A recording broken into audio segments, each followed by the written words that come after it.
જામનગરના મેઘપર અને સોનવડિયા ગામમાં કેબિનેટ મંત્રી મુળુભાઈ બેરાની ઉપસ્થિતિમાં શાળા પ્રવેશોત્સવ ઉજવાયો.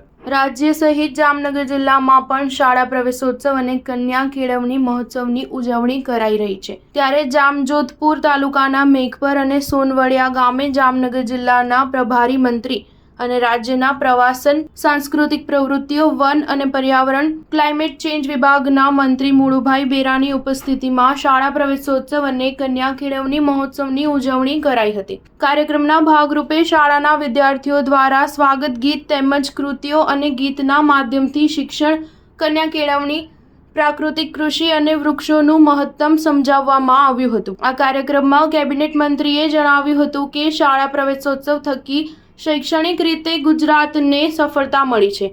તેમજ આ કાર્યક્રમની ઉજવણી થકી શાળાઓમાં વર્ષ દરમિયાન થતી વિવિધ પ્રવૃત્તિઓ અને વાર્ષિકોત્સવમાં પણ ગ્રામજનોની ભાગીદારી વધી છે. નમો લક્ષ્મી યોજના અને નમો સરસ્વતી યોજના થકી બાળકોને ઉચ્ચ અભ્યાસ માટે આર્થિક સહાય ગુજરાત સરકાર દ્વારા આપવામાં આવે છે. સાયન્સમાં રસ દાખવતા વિદ્યાર્થીઓ માટે પણ સરકારની યોજનાઓ અમલમાં છે, જેથી કરીને બાળકો જે ક્ષેત્રમાં આગળ વધવા માંગતા હોય તેઓ આર્થિક સંકટનો સામનો કર્યા વગર પોતાના સ્વપ્ન પૂર્ણ કરી શકે અને શિક્ષણ ક્ષેત્રે પ્રગતિ કરી દેશ, સમાજ અને પરિવારનું નામ રોશન કરી શકે. આ કાર્યક્રમમાં મહાનુભાવોના હસ્તે મેઘપર ગામે આંગણવાડી અને બાલવાટિકામાં પ્રવેશ મેળવનાર 7 વિદ્યાર્થીઓ તેમજ સોનવડિયા ગામે આંગણવાડીમાં, બાલવાટિકામાં અને પહેલા ધોરણમાં પ્રવેશ મેળવનાર 40 જેટલા વિદ્યાર્થીઓને શૈક્ષણિક કીટ આપી આવકારવામાં આવ્યા હતા. સ્ટાર ન્યૂઝ 7 હંમેશા સચ્ચાઈની સાથે.